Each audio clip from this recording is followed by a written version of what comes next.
بسم اللہ الرحمن الرحیم۔ السلام علیکم ورحمۃ اللہ وبرکاتہ۔ سامعین و ناظرین، آج کی اس ویڈیو میں حضرت مولا کائنات کی ولایت کا جو اعلان نبی پاک صلی اللہ علیہ وسلم نے غدیر خم کے مقام پر کیا تھا اس بارے میں بتایا جائے گا، لیکن اس سے پہلے آپ سے یہ ضرور گزارش کی جائے گی کہ اگر آپ ہمارے چینل پر نئے ہیں تو چینل کو سبسکرائب کر دیں، بیل آئیکن کو پریس کر دیں تاکہ ہر نئی آنے والی ویڈیو آپ تک پہنچ سکے۔ چلتے ہیں آج کی حدیث مبارکہ کی طرف۔ سامعین و ناظرین، حضور علیہ الصلوۃ والسلام کی زندگی کے آخری حج میں غدیر خم کے مقام پر حضور علیہ الصلوۃ والسلام نے درخت کے سائے میں ظہر کی نماز ادا فرمائی۔ نماز ادا فرمانے کے بعد حضور علیہ الصلوۃ والسلام نے منبر لگوایا۔ پھر حضور علیہ الصلوۃ والسلام نے خطبہ ارشاد فرمایا۔ اللہ تعالیٰ کی حمد و ثنا بیان کرنے کے بعد حضور علیہ الصلوۃ والسلام نے فرمایا، اے لوگو، میں تم میں دو چیزیں چھوڑے جا رہا ہوں، ایک اپنی اہل بیت اور دوسری کتاب اللہ۔ پھر حضور علیہ الصلوۃ والسلام نے فرمایا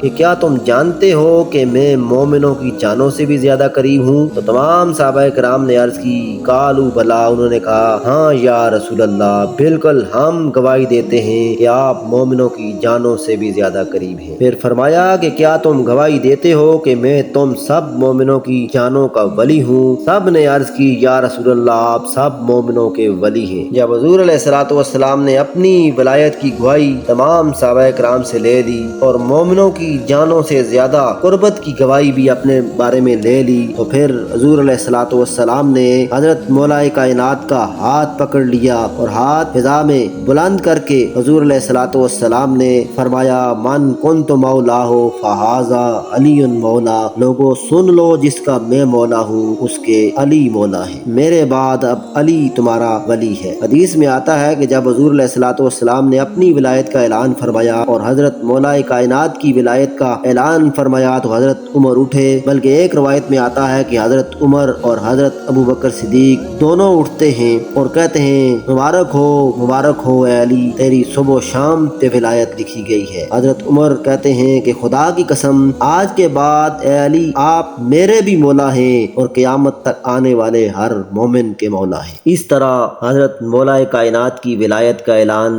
غدیر خم کے مقام پر ہوتا ہے اور سب سے پہلے آپ کی ولایت پر ہاتھ کھڑا کر کے گواہی دینے والے حضرت عمر فاروق تھے اور حضرت ابو بکر صدیق تھے، اور حضرت مولا کائنات قیامت تک آنے والے ہر مومن کے ولی قرار پاتے۔ سامعین و ناظرین، یہ تھی آج کی حدیث مبارکہ۔ یہ حدیث مبارکہ کیسی لگی کمنٹ سیکشن میں ضرور بتائیے گا۔ اگر یہ حدیث پسند آئی ہے تو لائک کر دیجیے گا۔ حاضر ہوتے ہیں نئی ویڈیو کے ساتھ، اپنا خیال رکھیے گا۔ اللہ حافظ۔